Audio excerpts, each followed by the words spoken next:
శ్రీ పెంకటి నాగేంద్రరావు గారి చారిత్రాత్మక నాటకం జేబుందీసా ఉపోద్ఘాతం. ఆయన చెప్తున్నారు, నేను ఈ నాటకంలోని ప్రీతి చేత, అనురాగం చేత కృష్ణాపత్రికలో వచ్చే భాగాలు సేకరించుకొని దాస్తున్నా. అలా ఉండగా ఈ నాటకం అచ్చు పడుతున్నదని, త్వరలో వెలువడుతోందని ప్రకటించబడి, మేవాడు రాజ్య పతనంలాగా ఇది పుస్తక రూపంలో వెలువడుతుంది అనేటువంటి ఉద్దేశం అలా చేయబడి, నాటక కళకి ఇప్పుడిప్పుడు ఉత్కృష్ట స్థితి సంభవిస్తోందని సంతోషిస్తారు. ఈ నాటకంలోని రసపోషణ రమ్యంగా కుదర్చబడి ఉంది. అందరి యుక్తి బాహుళ్యం, సుగమ కథా సందర్భ శుద్ధి, మంజుల పుంజ రంజిత రచనా చమత్వది, విశేషించి భావ ప్రకటానికి తగిన ఘట్టాలు కలిగి సమయ సందర్భానికి ఉచిత రసభూయిష్టాలై అలరారుతారు. ఎంతటి మతిమంతులైనా మనవాడు కొత్త విషయాలుగా ఎంచుతారు. ఉన్నీసా ప్రేమించింది శివాజీ మహారాజు యొక్క జాతి శరీరాన్ని కాదు, హిందూ ధర్మాన్ని తన సర్వస్వాన్ని పోసిన వీరుడు. మత స్వాతంత్ర్యానికై పతాకధరుడైన దేశభక్తాగ్రేసరుడిలోని వ్యక్తిని ప్రేమించి, ఇలాంటి నాటకాలు హిందూ మహమ్మదీయ ఐక్యతానికే బీజాలు కలుగుతుంది, కానీ వేరుగా ఉండవు. వీడు చూపించింది భావ చమత్కృతి. అలాంటి చరిత్ర కథలలో వీరు వెలయించిన రస సామగ్రి ఇది కళా నైపుణ్యాన్ని ప్రకటిస్తుంది. అలాంటి వాడు నూతన చరిత్ర భాగాల పరిశోధించినట్లుగా భావ ప్రకటనకి అనుకూలంగా ఉండే నూతన రూపకాలు రాసి నాటక కళకు ఇంకా విఖ్యాతి కలిగిస్తారని నమ్ముతున్న ఈ నాగేంద్ర కవి సదా పరాత్ముడు, ఆయురారోగ్య ఐశ్వర్య అన్వితునిగా చేయుగాక అని దీవిస్తున్నాడు. నెల్లూరు నాగరాజారావు గారిని గొప్ప నాటక నటుడు. సినిమాల్లో కూడా మొదట వచ్చిన సినిమాలు ఆయన ఉన్నాడు. బుచ్చిరెడ్డి పాలెం 1/8/1923, అంటే 103 సంవత్సరాలైంది ఈ నాటకం వచ్చి. వెంకట నాగేంద్రరావు గారంటే మనకు తెలియని వాళ్ళు ఎవరు లేరు. మాయాబజార్ మొదలైన సినిమా, విజయవారి సినిమాలన్నిటికీ మాట ఎక్కువ భాగం. పాతాళ భైరవి దగ్గర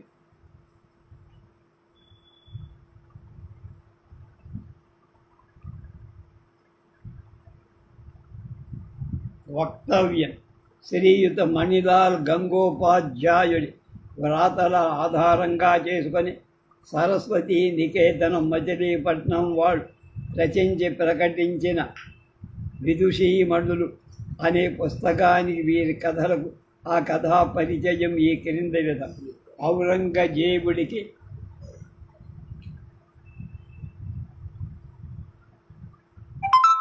జేబున్నీసా అనే కుమార్తె ఉంది. ఆమె కవయిత్రి, రాజకీయాలలో అదేశ ప్రజ్ఞావంతులు, శాంతిశీల. ఉర్దూ భాషలో ఆమె రచించిన అనేక భావగీతాలు. ధర్మ నిర్వహణలో ఆమె చాలా ప్రామాణికంగా హిందూ మతానికి అన్యుల వల్ల విఘాతం కలుగుతున్నప్పుడు తద్ధర్మ రక్షణార్థమై ఖడ్గధరుడైన శివాజీ ఈ కన్యామణి అభిమానించి ఆంతర్యంలో మోహించి, కానీ తన ప్రేమను ఎప్పుడు బహిరంగ పరచలే. తన కామ తృప్తికై స్వమత ధర్మాన్ని ధిక్కరించనులే. శివాజీ ఢిల్లీలో ఖైదీగా ఉన్న ఒక ధర్మోద్ధారక ప్రపంచానికి కాకుండా పోతున్నాడే అని పరితపించి అతనికి ఉపాయంతో చెర నుండి తప్పించి తాను శాశ్వత బ్రహ్మచారిని అయి ఆరాధన చేసి ధర్మము మూర్తి భవించినట్టు ఉంది. ఈ విషయానికి కథాపకాశన స్వల్పకల్పనలు నేను చెయ్యగలిచాను. జీవుణ్ణి కథను ఈ రూపకంగా నడపడానికి డాక్టర్ డివి సుబ్బారావు దేవరకొండ ఆయన నన్ను ఒకసారి కోరారు. వారి ప్రోత్సాహం చేసి నేను ఈ నాటకాన్ని రాశాను అని వెంకటి నాగేంద్రరావు గారు చెప్పారు. ఈ నాటకంలో శ్రద్ధతో పఠించి ఆంధ్ర సారస్వతీ లక్ష్మికి నూతన వికాసం కలిగింపచేస్తున్న నా కృష్ణాపత్రిక రాజ సంపూర్ణంగా ప్రకటించి నాకు ఉత్సాహం కలగజేసి పత్రికాధిపతి శ్రద్ధతో ఈ నాటకాన్ని తిలకించి ఉపోద్ఘాతం రాసి ఇచ్చిన నెల్లూరు నాగరాజారావు గారి విశేష కృతజ్ఞత. కల్పనా సమయంలో నాకు సలహాలిచ్చి తగిన ప్రోత్సాహించి గ్రంథం ముద్రణకై కలిగిన సహాయంకి నాకు తోడ్పడి శ్రీయుతులు Vemuri Durga Nageswararao BA MBM CM గారి కృష్ణాపత్రికలో ప్రకటించినప్పుడే ఈ వారం ఏ భాగం అపార వేల పుస్తకాలకు యోగ్యపడి కూర్పింప ముద్రించటనే ముద్రణ దోషాలు విశేషం. పాఠకులు క్షమించి తప్పుదే. వెంగళి నాగేంద్రరావు.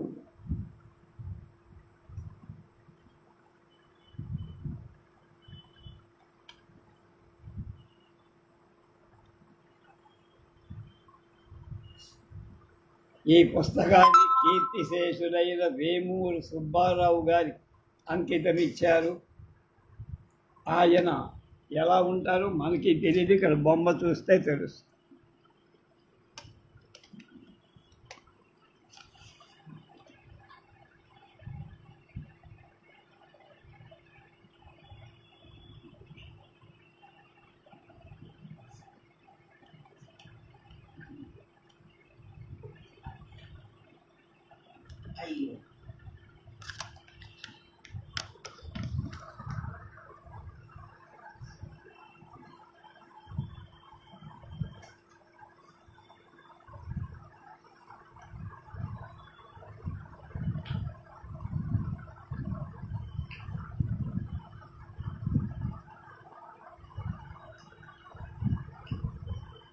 ఈ పుస్తకం ఆయనకే అంకితమిచ్చి ఇందులో వచ్చే పాత్రలు పురుషుడు శివాజీ కథానాయకుడు, సమర్థ రామదాసు శివాజీ గారి గురువు, సదానందుడు శక్తిపాదుడు రామదాస స్వామి శిష్యుడు, మోరోపంత్ శివాజీ ప్రధానమంత్రి, నేతాజీ తానాజీ ఆబాజ్ శివాజీ మంత్రుడు దండనాథుడు, సంభాజీ శివాజీ కొడుకు, రామ్ సింగ్ ఢిల్లీ పాదుషా కుల్బులో ఒక సర్దార్, ఔరంగజేబ్ ఢిల్లీ పాదుషా, సైస్తఖాన్ దిలేర్ ఖాన్ పాదుషా ప్రధాన దండనాయ్, కాశీ మొదలైన భటులు కొందరు సమయానుకూలంగా స్త్రీలు, జేబున్నీసా ఔరంగజేబు కుమార్తె కథానాయ్, రోషనార ఔరంగజేబు చెలికత్తెలు దాసీలు మొదలైన వాళ్ళు వస్తారు.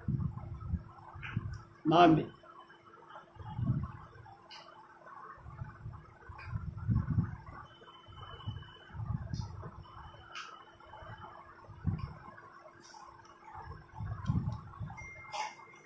రోచి కోమల పూర సంకలితమై రోదంతరాళంబు ప్రాచీచంద్రాతపీతులం ప్రదీచీ శాంతమాత్మాండ రేఖాచక్రంబుల లీనమై శృతి సుధాగానంబు కావింద్రు ప్రజ్ఞాచక్షుసులు పోల్చి చూసుకొని సంచారాగ సౌహార్దం. నాంది తర్వాత సూత్రధారు మును దశకంఠ రాజ్యసుర మూలకు ధర్మము రాఘవాది సజ్జని చరితామృతంబుల క్షాళితమైన నేటి భారతావని శరపూర్వ భారత నృపాలక పూత చరిత్ర వర్ణనంబున శ్రవణంబున తొలగు పొండు సనాతన ధర్మదీక్ష. పూర్వరాజుల చరిత్రలు వింటే పాపాలని పోతాయని పుష్పాంజలి జరి.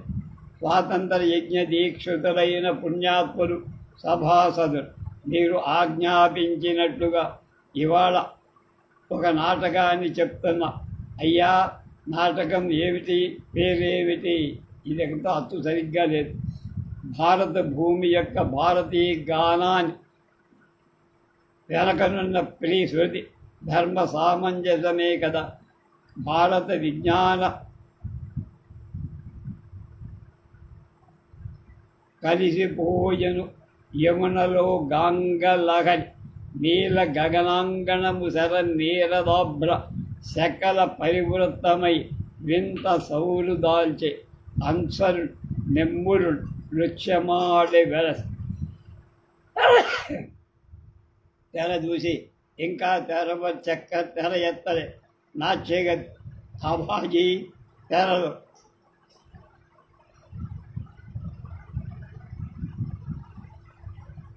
భూమికి ధరించాల్సిన కౌటిల్యుడు బెర్ర బిగిసి కూర్చున్నాడు. అతని ఇక్కడికి రమ్మను శ్రేయాంసి సర్వ విగ్రహ ఎలా ఇంకా వేషధారణ కాలేదు అన్నాడు. నాకొక అనుమానం ఉంది అన్నాడయ్య. ఏమిటి అన్నాడు. స్వామి, ఇది కాదు. ధర్మ సామంజస్యాన్ని ప్రదర్శించినప్పుడు నాయకుడు శివాజీ రాముడ రామాయణం ఆడరాదా అన్నాడు. పోయి శివాజీ సామాన్య మనుష్యుడు కాదు. రామచంద్రుడిలోని సద్గుణాలన్నీ శివాజీలో మూర్తీభవించినాయి.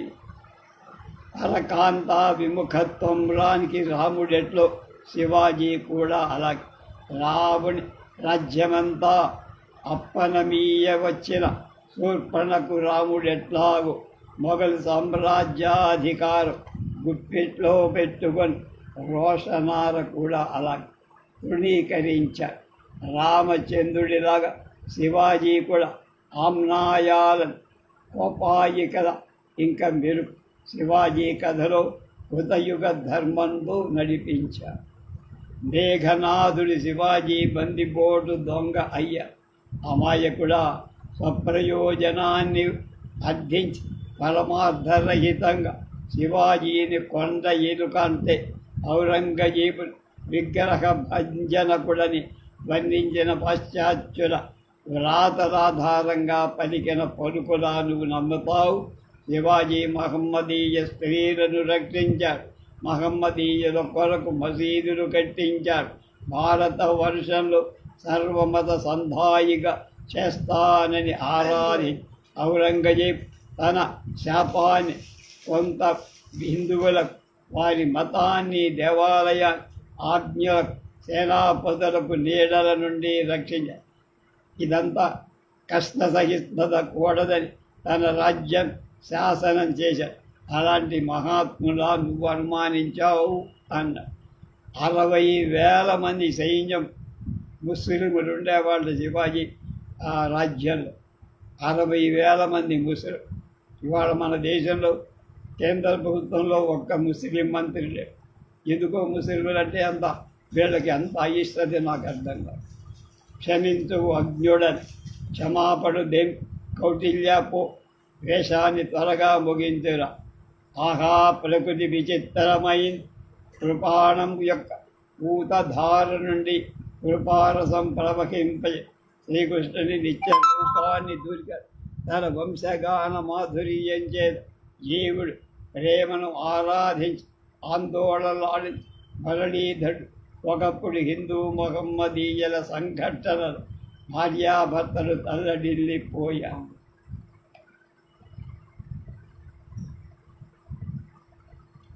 ఇవియ ముక్తి కాంతామణి ఈదులాడి అట్టి దివిషన్ నదీతరంగాంబు క్షణం అనగా ఇచ్చోట మీ జట్టు కోసం తడిపి దిగో ముక్తి సౌధపు మెట్లు ఎక్కి రెండు నిష్క్రమిస్తాడు. ఇది ప్రస్తావన. ప్రథమాంకం శివాజీ మందిరం. సాయంకాలం మధ్యాహ్నం శివాజీ ఆలోచిస్తూ ఉంటాడు, అటు ఇటు ప్రచారం చేస్తూ ఉంటాడు.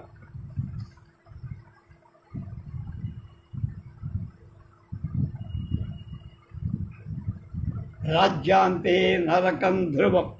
కాదా మరి నా ఎందు చూసుకొనే కదా ఆబాజీ ఇంతటి ఘోరం చేశాడు, తనకంతటి సంక్షోభాన్ని కూర్చింది. నా ఏమని ఈ విదుషీమని ఎరుగడు. కట్టా ఎంతగా నన్ను శపిస్తాడు. సేవకుడు చేసిన తప్పులు యజమానివే కదా. ఆబాజీ ఈ పాడు బుద్ధి ఎందుకు వచ్చిందో, తననొక ధూర్తుడు పరాభవించే చున్నప్పుడాయన నిస్సహాయ స్థితి తలంచుకొని విడిచిన యొక్క వేడి నెట్టు రాల్చిన యొక్క ఉష్ణపు తాపు సాలదా ఈ ధూర్త క్రియా మేఘ పటని సూచించడానికి తత్ప్రతాప అహంకార జగత్తును ముంచివేయడానికి సాధుజన పీడనం ఎప్పటికైనా చేడు తెస్తుంది. ఇది ఏమి అద్ది రామాస్త్రాగ్ని గాలుతున్నట్టు రావణుని కాష్టాగ్ని ఇదేమి ఎట్టి మహాభీముడుగ్గుడై ఆ సుయోధను కూల్చినట్టి పొడ. ఇది ఏమి అది ఏమి అద్ది ప్రహ్లాదు బాధించిన అతని దైవం తీల్చినట్టి చోటు. అది ఏమి అద్ది ఆహాకృష్ణుడు దానరాకాసుడు భంజించినట్టి యవని.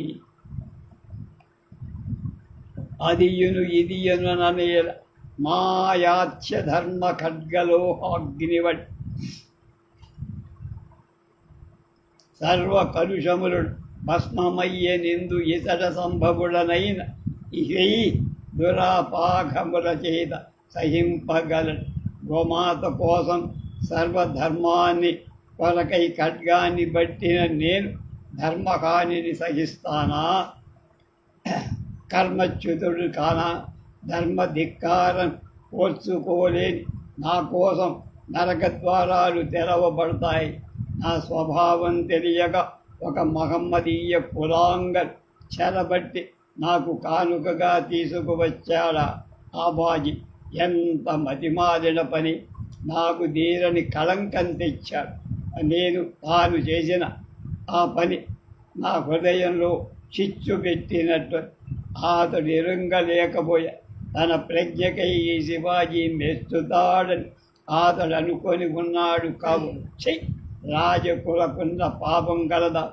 ఎందరి అత్యాచారాల ఈతడు బాధ్యత వహించాలి. రాజంటే నేనిట్లాగే ఉంటా. అతనిని ఏమని మందలిస్తాను? ఈశ్వర, ఏమిటి ఈ సంఘటన అని మహమ్మదీయ యువతితో ఆబాజీ ప్రవేశ. జయం మహారాజా మాట్లాడు. మహారాజా ఆబాజీ సార్, తెలిసింది నీ ప్రతాప్. స్వామి, నా అపరాధమేమి? అపరాధమా? ఈ స్త్రీ ఎవరయ్యా? కళ్యాణ దుర్గాధీశ్వరుడైన ఆలయ మహమ్మద్ కోడలు. అద్వితీయ సౌందర్యవత్, యుద్ధ విషయ చిహ్నంగా తమ చరణ సన్నిధి సమర్పించటానికి తెచ్చా ఈ రత్నాన్ని. హతోస్మి. ఏమి నా దురదృష్టం! శివాజీ, దేవా, ఏమిటి మాట? పొరపాటేమి?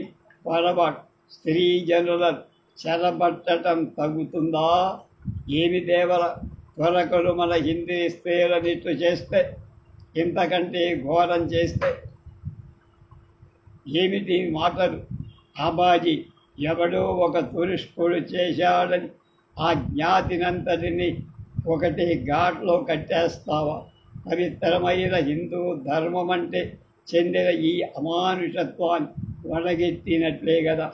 కనుక అధిక్షేపించటం నువ్వు వచ్చిన ఘనకార్యమేమి స్వామి అంటాడు ఆబాజీ. వద్దు, ఎలాంటి క్షమాపణ కోరవద్దు. నువ్వు వాటికి క్షమాపణం కోరవద్దు. ఈమెను కోరాలి. ఈమె కోరిన నీకు ఇది మహమ్మద స్త్రీ దిక్కై తల్లి, నా సేవకుడి అజ్ఞానాన్ని క్షమించు. నువ్వు నీ కుమారుని ఇంటికి వచ్చాననుకో. తల్లి కుమారుణ్ణి దీవించటానికి రాదా? జనని, నీ సౌందర్యమే నా తల్లికున్న ఎడల్ నేనెంతటి అదృష్టవంతురాని వాడినయ్యేవా? తల్లి, నీ రాజ్యంలో నువ్వు సురక్షంగా చేర్చగలవు. నీకు ఈ కుమారుణ్ణి క్షమించు. స్త్రీ: భాయి, ధర్మహో సోదర, ధన్యుడవు కం. ఆబాజీ: ఈమెను తిరిగి స్వస్థానానికి తీసుకో చేర్చిరం. పో, ఆంతరిక మేము నిన్ను ముఖం కూడా చూడమని. ఆబాజీ తురుష్క స్త్రీతో వెళ్ళిపో. అజ్ఞానులైన అంధచక్షుషులతో రాజ్యం నిర్వహించటం దుస్తరం. రాజును రాజానుచరుడు ధర్మభీతి కలిగి న్యాయబద్ధులై ఉన్నప్పుడే రాజ్య పరిపాలన సరిగా లేకపోతే ఎన్నటికీ రాజు బాధ్యత వహింపగలడు. ఇలాంటి వాటికి రాజు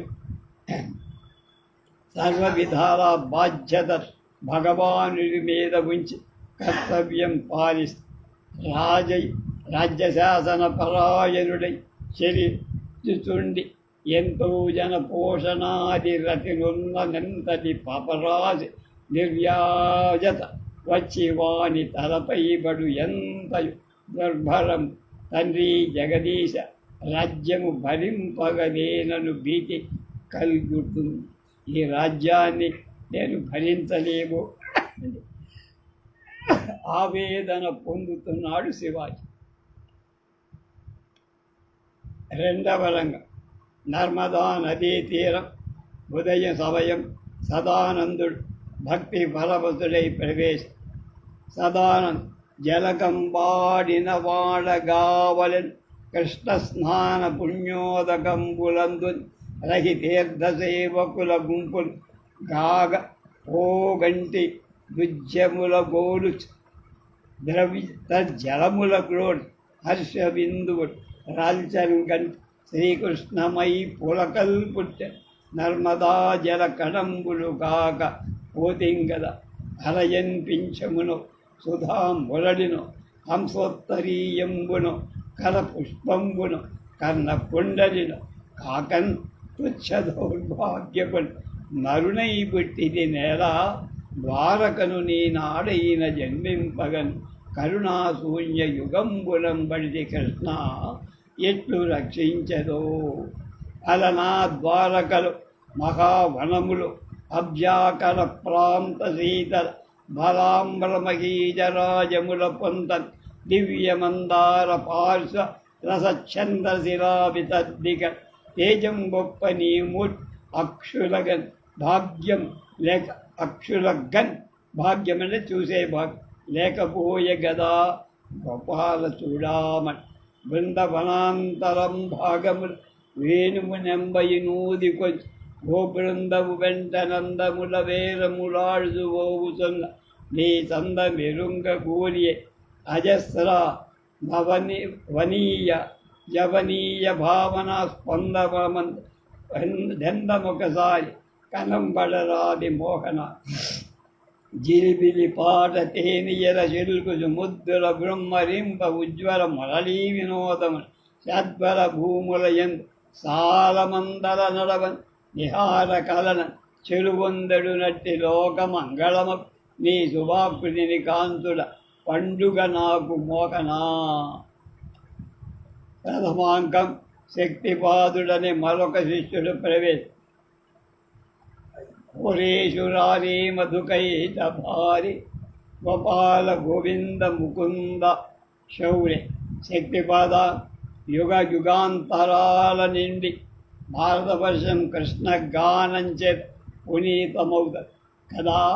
ఆహా వంశధారి మురళీధర, ఓ మురళీధర సుకళలోదలుగా బడివన్ కౌముదీయామినుల బృందవనియన్ శ్రవించెడు నీదు వేణుగానామృత వీచికాధ్వనములను అందున నేనొక బటసారినై నీ వీచికాధ్వముల ఎందు అధ్వం అంటే దాని నేనొక బటసారినై ఆయం లోలివై మడపనట్టు అదృష్టము నాకు కలుగు.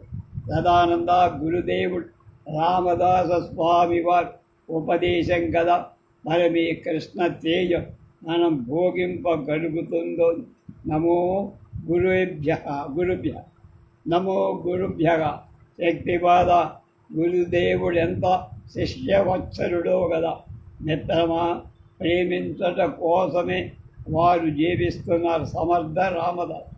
వారు నాకు ఉపదేశించ మంత్రం ఏమిటో తెలుసా? ఏమి? ప్రేమించు కొరకై జీవించు. లివ్ ఫర్ లవ్ అన్నారు. అదే వారి ఉపదేశం. ఈ మంత్రాన్ని పూర్వం గానం రూపంలో కృష్ణుడు భారతవర్షమంతా ఉపదేశించి ఈ మహామంత్రాన్ని చింతనం మానవ హృదయంలో యోగ్యత స్థితి చేసుకోవడానికి ఇది ఒక సందేశంగా ఉండదు.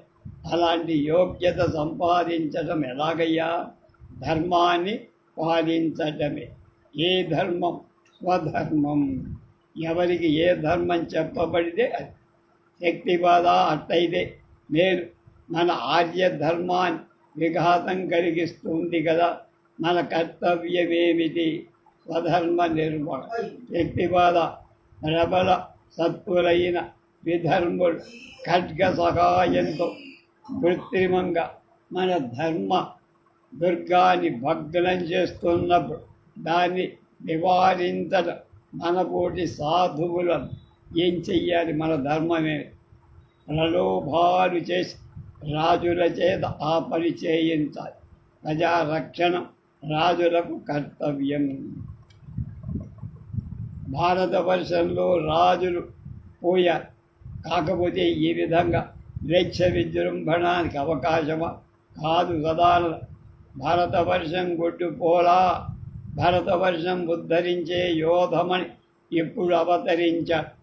గురుదేవుడు ఒకసారి అలా ఆనతిచ్చి ఉన్నారు. ఎవరా యోధామని? అతడు మన గురుదేవుని శిష్యకోటిలాని వాడే. ఎరుగవా? ఛత్రపతి శివాజీ మహారాజ్. అతడు అంతటివాడ. రాజ్యకాంక్షదే అతడు మొఘలులపై కత్తి కట్టారంటారు. పొరపాటు. అతడు మన గురుదేవుడికి శిష్యుడు ఎలా అయ్యాడు? ఆ ఉదంతం ఎదిగి తెలుసుకుంటే నీకు ఆ రహస్యం తెలుస్తుంది. అతను ఎలా శిష్యుడయ్యా అది ఎరగటానికి ముందు మన గురుదేవుని సత్యరూపంలో గ్రహించాలి. అతని సత్యరూపం ఆర్య ధర్మమే. గురుదేవుడు ధర్మబోధామృతాన్ని లోకంలో వర్షించటం ఎవరికి తెలియదు. గురుదేవుడి ధర్మబోధ ఎంతటి తీవ్రమైందో ఎరుగుదువు కదా. యావత్ భారతవర్షం పాదచారి అయి వారు సంచారం చేసి స్వధర్మాన్ని ఉద్ధరించుకోండి అని లోకులను బోధిస్తారు. వారి దీక్ష విశ్వాస బలందు ఎంతటి దృఢాలు. అరణ్యాలకి పోతూ సహితం స్వధర్మే నిధనం శ్రేయ ఉద్ధరేద ఆత్మానమాత్మాన ఉత్తమ ధర్మ సాధన అని అనేక విధాల మంత్రవాక్యాల ప్రతి వృక్షాలలో ప్రతి పత్రాన్ని రాసుకుంటూ పోయేవారు. గురుదేవుడి తీవ్ర బోధ దీక్ష ఎట్లు విశుద్ధం సంపూర్ణమైందో అలాగే శివాజీ కూడా స్వధర్మ అన్వేషణ దీక్ష విశుద్ధమై సంపూర్ణమై ఆ నిర్జలారణ్యాలలో ఆ సాంద్ర తరుశాఖల గురుదేవుడిచే చెక్కబడిన ఆ మంత్రాలు చదువుకుంటూ తన్మంత్రాధిపతిని కనుగొని దృఢ నిశ్చయంతో శివాజీ అరణ్యాలలో అన్నీ కూడా తిరుగుతూ ఎంతో కాలం విశ్వాస బలం చేత మన గురుదేవుని సందర్శించగలిగి సదానంద గురుదేవుడి ప్రసన్నం చేసుకొనిన ఆ శివాజీ ధర్మాన్ని సాధించగలడు. ఇదా రహస్యం. గురుదేవుడే ఆత్మధర్మం, శివాజీ ధర్మ సాధు, ధర్మ ప్రతినిధి. అతని ఉద్యమం ధర్మారాధన. ఆహా గురుదేవుడి మఖ. నమో గురుభ్య, నమో గురుభ్య. సదానంద గురుదేవుడి శివాజీ మహారాజు వారి దర్శనం ఇవ్వడానికి పునః నగరానికి వెళ్తున్నారంటే పూనాంతమే. మనం వారిని అనుసరించి ఆ ధర్మారాధకుడి దర్శించి ధన్యులమవుదాం. స్వబోధంతం భక్తిశక్తిపాద. నేటి ఉదయం పూజ్యం ఆశ్రమానికి వెళ్దాం. హరే రామ హరే రామ మధుకైట భారీ గోపాల గోవింద ముకుంద శౌర్య అని పాడుతూ అంతా నిష్క్రమిస్తారు. మూడవ రంగం రేపు తెలుసుకో.